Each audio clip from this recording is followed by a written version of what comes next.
নমস্কার। আপনারা শুনছেন বেঙ্গলি ক্লাসিক স্টোরি চ্যানেল মৌমিতার সাথে। এই চ্যানেলে সকল শ্রোতা বন্ধুকে অনেক অনেক স্বাগত জানাই। আজ আপনাদের পড়ে শোনাব আমাদের প্রিয় কথা সাহিত্যিক শ্রী বিভূতিভূষণ বন্দ্যোপাধ্যায়ের লেখা একটি খুব চমৎকার ছোট গল্প। গল্পের নাম অভয়ের অনিদ্রা। গল্প শুরুর আগে আমার পুরনো কথাগুলি আরও একবার খুব সংক্ষেপে বলে নিচ্ছি।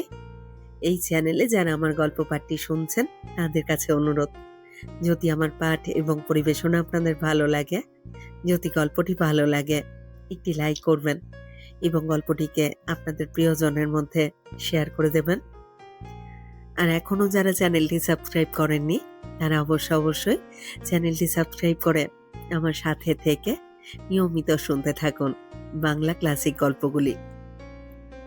সকলের কাছেই অনুরোধ, আপনারা বেল আইকনটি প্রেস করে নোটিফিকেশন অন করে রাখুন, যাতে প্রতিটি নতুন গল্প আপলোডের সাথে সাথেই আপনাদের কাছে নোটিফিকেশন পৌঁছে যায়। আর কথা বাড়িয়ে সময় নষ্ট করছি না, শুরু করছি আজকের গল্প অভয়ের অনিদ্রা।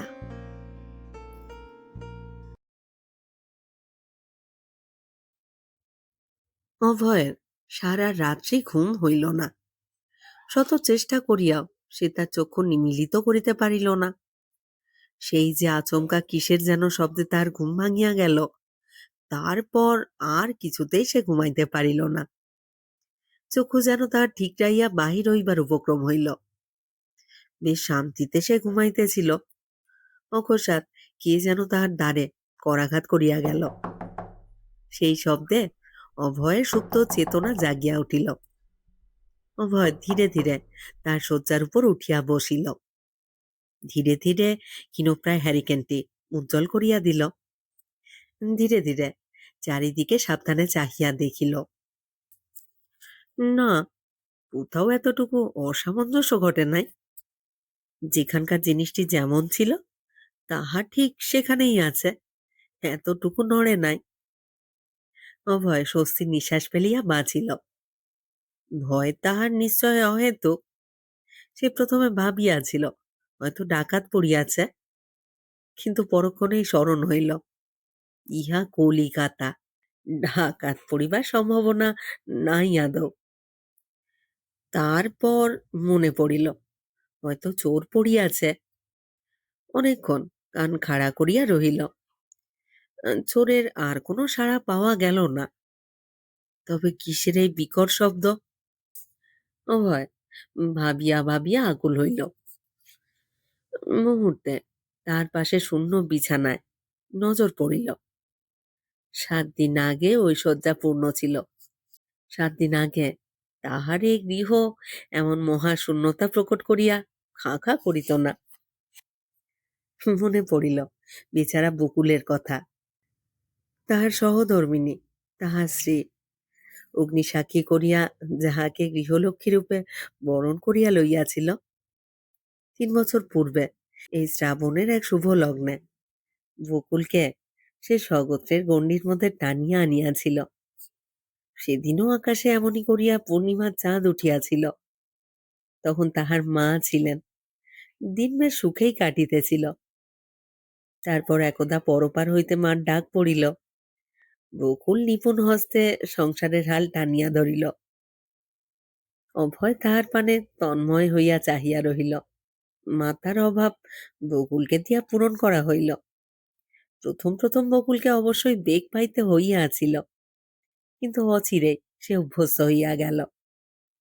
সংসারের হিসাবপত্র হইতে আরম্ভ করিয়া রান্না পর্যন্ত তাহাকে নিজ হস্তেই করিতে হইত। কালক্রমে বকুল স্বামীর বিরাট বহু বিস্তৃত সংসারের সহিত এমনভাবে জড়িত হইয়া গেল যে তাহার অভাব একদিনও সহ্য করা যাইত না। বাপের বাড়ি যাইবার ফুরসত সে পাইত না। ভোর হইতে উঠিয়া গভীর রাত্রি পর্যন্ত কর্মে তাহার বিশ্রাম ছিল না। কলের পুতুলের ন্যায় সে অক্লান্ত কর্ম করিয়া যাইত। একবেলা তাহার অসুখ করিলে সংসার অচল প্রায় হইয়া যাইত। ছেলে মেয়েদের পেট ভরিয়া খাওয়া হইত না। অতিথি অভ্যাগতরা ফিরিয়া যাইত। খাদ্যদ্রব্য এমনই অখাদ্য হইত যে কাহারও মুখে তুলিবার রুচি হইত না। পাশের বাড়ির চাঁপা একদা মধ্যাহ্নে বেড়াইতে আসিয়াছিল। সে বকুলকে দেখিয়া বলিল, দিদির চেহারা কি বিশ্রী হয়ে গেল? বকুল কহিল, হবে না ভাই, যা খাটুনি। চাঁপা কহিল, খাটুনি একটু কম করতে পারো তো। বকুল মৃদু হাসিল। তাহার মুখে প্রশান্তির ছায়াপাত হইল। সে বলিল, খাটুনি কম করব কি করে ভাই? নিজের সংসার তো, পর তো আর কেউ নয়। একটুকু বিশ্রামের ফুরসত নেই। আর যদি জমা আমাকে নিতে আসে, তাহলে তাকে বলবো, একটু বসো, আমার এখনো অনেক কাজ বাকি। চাঁপা কহিল, বালাই ষাট, ও কি অলক্ষণে কথা ভাই? বকুল কহিল, আমার আবার লক্ষণ অলক্ষণ, আমি তো জমেরও অরুচি। এ হেন বকুলকে পাইয়া অভয়ের বিপর্যস্ত সংসারের মধ্যে বেশ একটা সুশৃঙ্খলা দেখা দিয়াছিল। শুধু তাহাই নহে, অভয় বকুলকে নিঃশব্দে চুপি চুপি নাকি ভালোবাসিয়াও ফেলিয়াছিল। কেননা যে অভয় বন্ধুদের ফেলিয়া একদণ্ড কাটাইতে পারিত না, সেই কিনা বিবাহের পর সম্পূর্ণ বিপরীত প্রকৃতির হইয়া গেল। গৃহকে সে যথাসর্বস্ব জানিয়া ফেলিল। বন্ধুরা বিদ্রুপ করিতে কসুর করে নাই। বলিল, বৌদি তোকে এমন করে তুক করে ফেলবে জানলে কখনো বিয়ে করতে দিতুম না। কেহ বলিল, বৌদির দেওয়া খাবার টাবার দেখে খাস বাবা। কেহ বলিল, কামরূপ কামিক্ষের বেড়া হয়ে যাস না যেন। অভয় কেবল হাসিতে লাগিল। কাহারও কথা সে জবাব দিল না। এমনই করিয়া অভয়ের দিন কাটিতে লাগিল। বন্ধুরা ধীরে ধীরে তাহার নিকট হইতে সরিয়া যাইতে লাগিল। ধীরে ধীরে তাহাকে সকলে বিস্মৃত হইল। আপিসে ছুটি হইলে সন্ধ্যায় বা রবিবারে কেহ তাহার বাড়ি আর তাসপাশা খেলিতে আসিত না। তাহার বহুদিনের বৈঠকখানা অনাদৃত হইয়া পড়িয়া রহিল। সন্ধ্যায় আলো জ্বলিল না, বৈকালে ছাঁট পড়িল না। অভয় হাঁপ ছাড়িয়া বাঁচিল। বকুল একদিন জিজ্ঞাসা করিল, ওরা তাস খেলতে আসে না কেন? অভয় মুক্তির হাসি হাসিতে হাসিতে বলিল, অন বিলাসিতা করবার সঙ্গতি আমার নেই। বকুল কহিল, এতদিনের অভ্যেস। অভ্যেস বলে তো আর সবকিছু করা যায় না। পয়সা চাই, চকচকে পয়সা। তাস চাই, আলো চাই, চা চাই, বিস্কুট চাই। পয়সা দিয়ে তো অমন বন্ধুত্ব কিনতে পারি না। পয়সা দিয়ে তো অমন বন্ধুত্ব কিনতে পারি না বকুল। পয়সা কোত্থেকে আসে সেই কথা কি কোনোদিন চিন্তা করেছো একবার? কথা শেষে অভয় হা হা করিয়া তাহার স্বভাবসুলভ ভঙ্গিতে হাসিতে লাগিল। বকুল বলিল, আমার বিয়ের পর তার এমনই করে জবনিকাপাত করলে আমায় লোকে দুষবে, এটা জানো তো? অর্থাৎ? অর্থাৎ লোকে মনে করবে তাদের এই আনন্দ রুদ্ধ হয়েছে আমারই ষড়যন্ত্রে। অভয় আমারও সেইরূপ সারা ঘরটি কাঁপাইয়া হাসিতে লাগিল। তারপর বলিল, ও, দুষবে তো আমায়। তা যত খুশি দোষ দিক, তুমি তো আর শুনতে যাচ্ছ না। তাতে আর কোনো ক্ষতি নেই। 2 মাস অভয়ের সহিত ঘর করিয়াই বকুল বেশ বুঝিয়াছিল যে তাহার স্বামীর হাত টানটা বেশি আছে। হাতের আঙুল নাকি তার ফাঁক হয় না। বিবাহের পর এই সুযোগে সে বন্ধু বান্ধবকে ফাঁকি দিয়া বসিল। সাবান স্নো কিনিয়া দিতে বলিলে সে হাসিয়া উড়াইয়া দিত। সেকালের দোহাই পাড়িয়া স্ত্রীকে আধুনিকতার বিশেষণে জর্জরিত করিতে কুণ্ঠিত হইত না। সেই হারানো যুগের সোনার দিনের বর্মে নিজেকে আবৃত করিয়া সে আত্মরক্ষা করিত। বকুলের মুখে আর কোনো কথা সরিত না। আর তাহার বলিবারই বা কি থাকিত? হ্যাঁ, তখন তাহার সবেমাত্র বিবাহ হইয়াছে। ধীরে ধীরে দীর্ঘ ৩টি বৎসর কোন ফাঁকে কাটিয়া গিয়াছে তাহার হিসাব নাই। অকস্মাৎ একদিন বকুলের সামান্য অসুখের সামান্যভাবেই সূত্রপাত হইল। বুধবার রাত্রি ২টায় সে অভয়কে সহসা ডাকিতে লাগিল। অভয় জিজ্ঞাসা করিল, ব্যাপার কি? বকুল বলিল, আমার বড্ড শীত করছে গো। উহ, খুব শীত করছে। জানলা দরজা সব বন্ধ করে দাও। আমার ঘাড়ের উপরে লেপ দাও, গায়ের কাপড় দাও, তোশক দাও, গদি দাও, যা কিছু আছে সব দাও। উহ। অভয় লেপ দিল, গায়ের কাপড় দিল। বকুলের শীত তবুও তিলার্ধ কমিল না। সে হি হি করিয়া কাঁপিতে লাগিল, চিৎকার করিতে লাগিল, আরো দাও, আরো দাও। এবার আর কিছুই অবশিষ্ট রহিল না। তথাপি বকুল কাঁপিতে লাগিল। অভয় তার কপালে হাত দিয়া দেখিল, গা যেন পুড়িয়া যাইতেছে। স্ত্রীর অবস্থা দেখিয়া সে মাথায় হাত দিয়া বসিল। এখন এই গভীর রাত্রে সে কি করিবে? তাহার কি বা আছে? সে কি ডাক্তার ডাকিবে? ডাক্তারের কথা স্মরণ হইলে তাহার মনে শিহরণ জাগিল।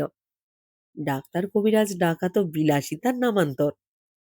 আর রাত্রে নাকি ডাক্তারের ডবল ভিজিট।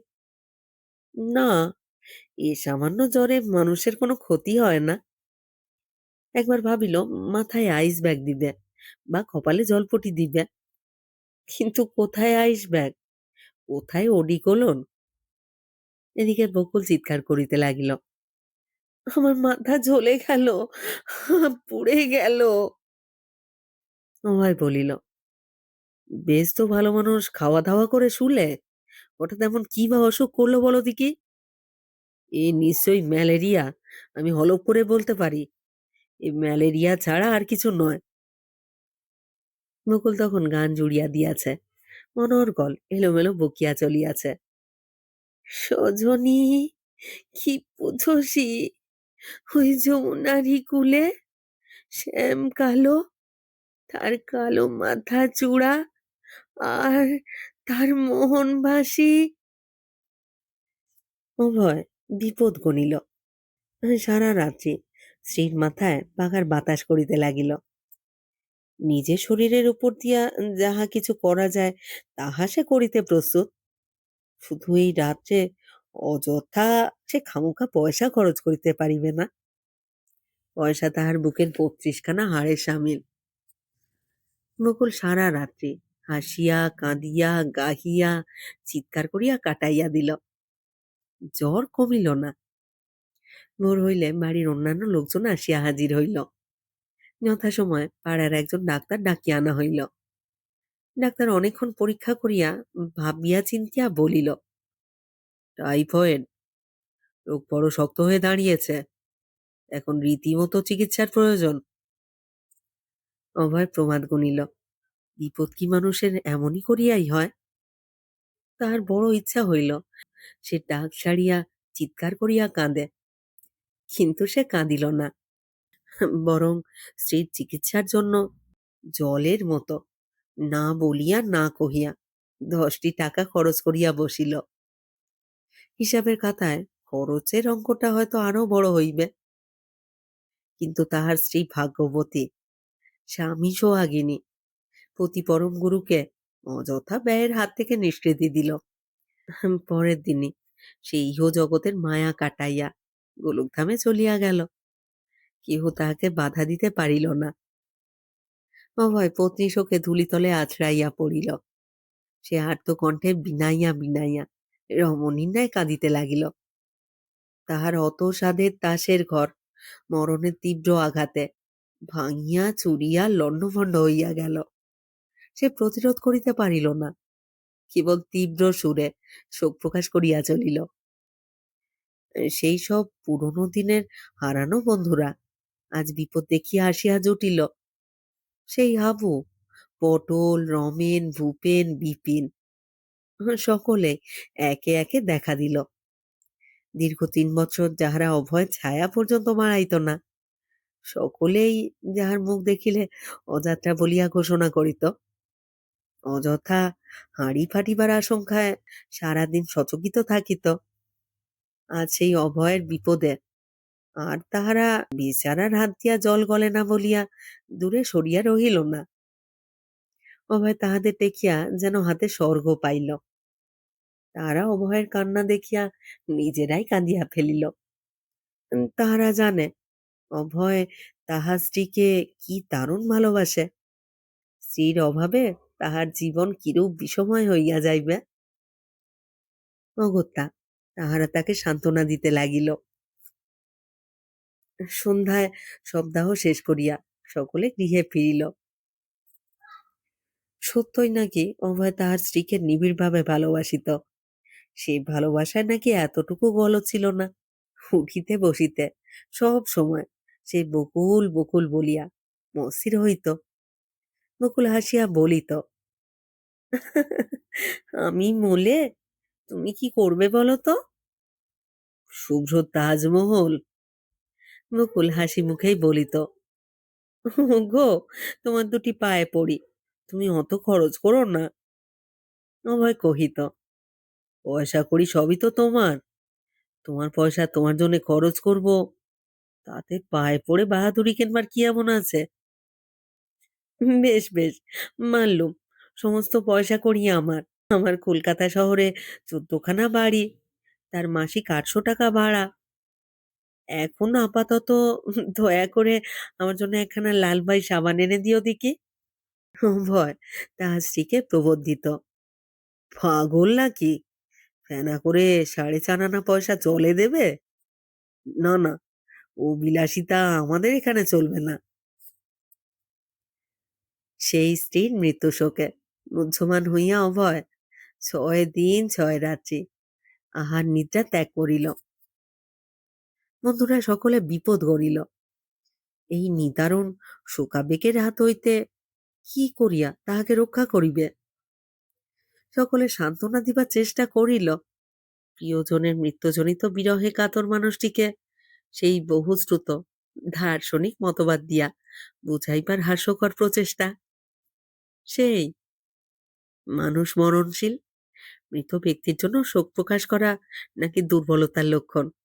রাজর্ষি জনকের নির্লিপ্ততার দৃষ্টান্ত, সরিষা নিবার জন্য বুদ্ধের উপদেশ, যুধিষ্ঠিরের প্রতি ধর্মরাজ বকের প্রশ্ন, ইত্যাদি ইত্যাদি নানাবিধ কথায় তাহাকে ভুলাইতে চেষ্টা করিল। অভয় তবুও প্রথমটা ভুলে নাই। 6 দিন 6 রাত্রি পর আজ সবে সে পত্নী শোক কিঞ্চিত বিস্মৃত হইয়া সামান্য ঘুমাইয়াছে, এই হেন সময় সেই বিকট শব্দ হইল। অভয় এক দৃষ্টে বকুলের শূন্য শয্যার পানে চাহিয়া রহিল। বুকখানার ভিতর হু হু করিয়া উঠিল। ডাকাত নয়, তবে চোর হইলে হইতে পারে, কিন্তু চোর বলিয়াও তো বোধ হইতেছে না। তবে কিসের শব্দ? অভয় দরজার একটি গর্ত দিয়া দেখিল ফুটফুটে জ্যোৎস্না, আকাশের মাঝে উজ্জ্বল চাঁদ, সাদা দীপ্তিময়ী তারকারাশি।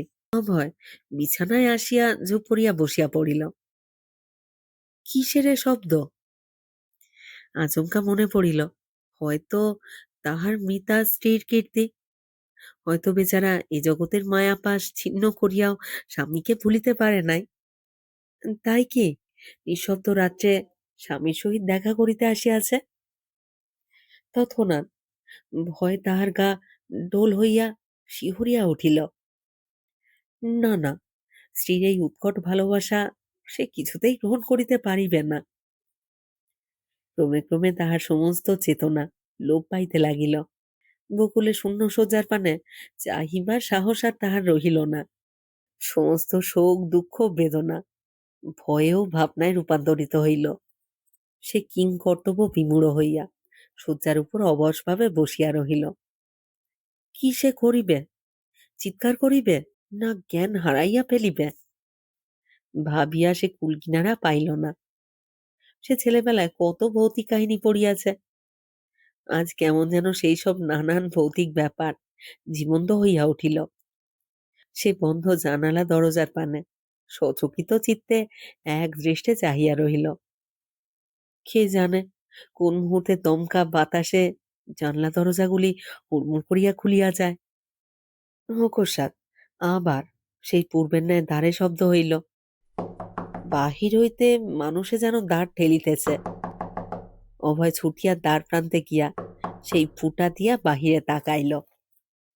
কিন্তু আশ্চর্য, স্থূল দৃষ্টিতে দেখিল একটি হৃষ্টপুষ্ট ভিটামিনের মাপকাঠি চিহ্ন স্বরূপ পাঞ্জাবি ইঁদুর হন হন করিয়া তাহার রুদ্ধ দ্বারে মাথা কুড়িয়া পলাইয়া গেল। বিপুল বিস্ময়ে অভয়ের মুখে কোনো কথা সরিল না, কেবল তৃপ্তি ও প্রশান্তির হাসি খেলিয়া গেল। যাহা হোক, যদি ডাকাতি পড়িত বা চোরই আসিত, কতদিন হইতে সে ভাবিয়াছে গহনাপত্র পয়সা কড়ি অন্যত্র সাবধানে রাখিয়া দিবে, কিন্তু ফুরসত পায় নাই। তাই আজ গুপ্তস্থান হইতে চাবি বাহির করিয়া সিন্ধু খুলিয়া দেখিবে তাহার সবকিছু মজুত আছে কিনা। ধীরে ধীরে সে সিন্ধু খুলিয়া ফর্দ মিলাইয়া তাহার সম্পত্তি দেখিতে লাগিল। ফর্দ মিলাইতে মিলাইতে তাহার তৃষ্ণা পাইয়া গেল। ভাবিল বকুলকে জল আনিতে বলে, হয়তো বলিত তাহাকে, যদি না তৎক্ষণাৎ মনে পড়িত তাহার মৃত্যুর কথাটি। না, একটা চাকর ও একটা ঝি না রাখিলে চলিবে না। বকুল আসিয়া পর্যন্ত সে উহাদের বিদায় করিয়াছিল, কিন্তু আজ তো তাহাদের না হইলে অভয়ের আদৌ চলে না। কম করিয়াও খাওয়া পরা বাদে তাহাদের জন্য অভয়কে মাসে অন্তত 10টা টাকা ব্যয় করিতে হইবে। বছরের শেষে এই 10টি টাকা আবার 120 টাকায় পরিণত হইবে। বাৎসরিক মোটা অঙ্কটা দেখিয়া সে শিহরিত হইয়া উঠিল। যথাসময় রাত্রি 2টা বাজিল। অভয় তখনও বাক্স হাতড়াইতেছে। তাহার চুল উস্কো খুস্কো হইয়া গিয়াছে, চক্ষু যেন ঠিকটাইয়া পড়িবার উপক্রম হইয়াছে। ঘন ঘন অস্বস্তির নিঃশ্বাস পড়িতেছে। গভীর রাত্রে সে স্ত্রী শূন্য শয্যায় আসিয়া আছড়াইয়া পড়িল। আবার আবার সে বিনাইয়া বিনাইয়া চাপা কণ্ঠে কাঁদিতে লাগিল। দেওয়ালে টাঙানো স্ত্রীর ফটোখানার দিকে এক দৃষ্টিতে চাহিয়া রহিল। ফটো দেখে বকুলকে চেনা মুশকিল কোন মান্ধাতার আমলে ওইখানে তোলা হইয়াছিল। তাহার পর ফটো তুলিবার প্রয়োজন বা সদিচ্ছা আর তাহার হয় নাই। 2টা 3টা করিয়া রাত্রি ধীরে ধীরে কাটিয়া যাইতে লাগিল। অভয়ের চোখে তখনও ঘুম নাই। তখনও সে তাহার দীর্ঘ চুলের মধ্যে অঙ্গুলি চালনা করিয়া কি যেন আকাশ পাতাল ভাবিতে লাগিল। হয়তো সে পত্নী শোকে বিবশ হইয়া গিয়াছে। শয্যা হইতে উঠিয়া অভয় ঘরময় পায়চারি করিতে লাগিল। খোলা জানালা দিয়া বাহিরের আকাশের পানে অনিমেষে চাহিয়া রহিল। চাঁদ অনেকটা হেলিয়া পড়িয়াছে, তারায় তারায় সারা আকাশ চাইয়া গিয়াছে। তাহার বুকের ভিতর সহসা হু হু করিয়া উঠিল। কয়েক বিন্দু অশ্রু তাহার গণ্ড বাহিয়া ঝরিয়া পড়িল। কিছুতেই সে ঘুমাইতে পারিল না। ঘুম তো দূরের কথা, সে তাহার বিছানায় শুইতেই পারিল না। শয্যা তাহাকে কাঁটার ন্যায় বিঁধিতে লাগিল। একবার ভাবিল যে লোটা কম্বল লইয়া যেখানে দু চোখ যায় সেখানেই চলিয়া যাইবে। আর সে সংসার করিতে পারিবে না। সে হয়তো পাগল হইয়া যাইবে। পাগল হইবার তাহার বাকি বা কি আছে? বিপদ যখন আসে তখন সে তো আর একা একা চুপি চুপি আসে না। এমন করিয়া অঘটন ঘটিলে সে কি করিয়া বাঁচিবে? আজ সে যে শোক পাইয়াছে তাহার কাছে স্ত্রীর মৃত্যুজনিত শোক সম্পূর্ণ তুচ্ছ। স্ত্রীর শোক সে ভুলিতে পারে, কিন্তু এ শোক তো সে কখনো কোনো কালে ভুলিতে পারিবে না। গত 6 দিন 6 রাত্রি এই দারুণ উদ্বেগে কাটিয়াছে। যতটা স্ত্রী বিরহে না হোক, তাহার বেশি ওই বছরে 120 টাকা খরচের ভয়। সেই ভয়ে তাহার 6 দিন 6 রাত্রি ঘুম হয় নাই। বকুল ছিল সংসারে নিতান্ত প্রয়োজনীয়, তাহার মৃত্যুতে সংসার একেবারে বিপর্যস্ত হইয়া গিয়াছে। কি দিয়া অভয় সে সংসারকে সুশৃঙ্খলার মধ্যে আনিবে? ভাবিয়া ভাবিয়া অভয়া 6 দিন ধরিয়া হদিশ পায় নাই। স্ত্রী মানুষের মরে, অভয়ের তাহাতে তত দুঃখ নাই। কিন্তু ওই যে কথা আছে, ভাগ্যবানের বউ মরে, অভাগার ঘোড়া মরে। তবে স্ত্রীর মৃত্যুর পর অভয় ভাগ্যবান হইল কই? স্ত্রীর মৃত্যুতে তাহার আদৌ দুঃখ নাই। সে তাহার স্ত্রীর গহনার বাক্সটি আবার ফর্দ মিলাইয়া দেখিল। না, সে জিনিসটি নাই।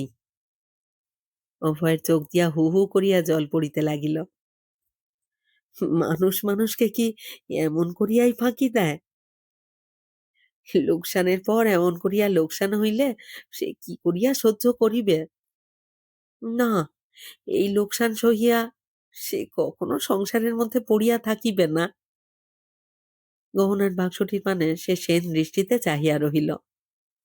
স্ত্রীর ব্যবহৃত গহনার সবকিছুই আছে, সবকিছুই সে নিপুণ হস্তে মৃত বকুলের গা হইতে খুলিয়া লইয়াছে।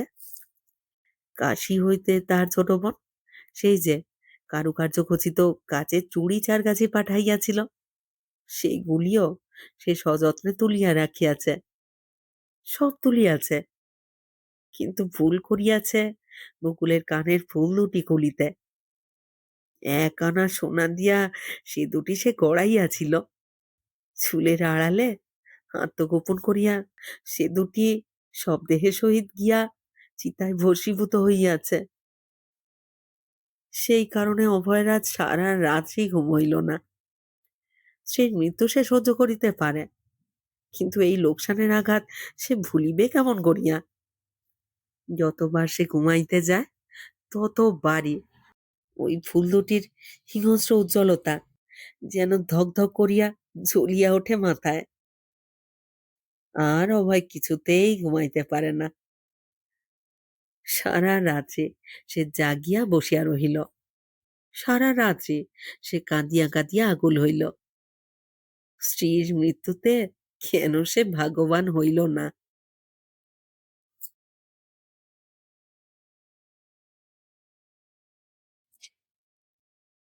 শেষ হলো আজকের গল্প, শ্রী বিভূতিভূষণ বন্দ্যোপাধ্যায়ের লেখা ছোট গল্প অভয়ের অনিদ্রা। এই চ্যানেলে যারা আমার পুরো গল্প পাঠটি শুনলেন, তাদেরকে জানাই আমার আন্তরিক ধন্যবাদ। যারা নিয়মিত আমার গল্প পাঠ শুনছেন, তাদের কাছে অনুরোধ, আপনারা আপনাদের মতামত অবশ্যই কমেন্ট বক্সে আমাকে লিখে জানান। আপনাদের ছোট্ট একটু মতামত আমার কাছে অনেক মূল্যবান। আপনাদের মতামত আমার কাজের অনুপ্রেরণা, এগিয়ে চলার উৎসাহ। অপেক্ষায় রইলাম আপনাদের মতামতের। সবাই খুব ভালো থাকুন, সাথে থাকুন। ফিরে আসছি খুব শীঘ্র নতুন গল্প নিয়ে।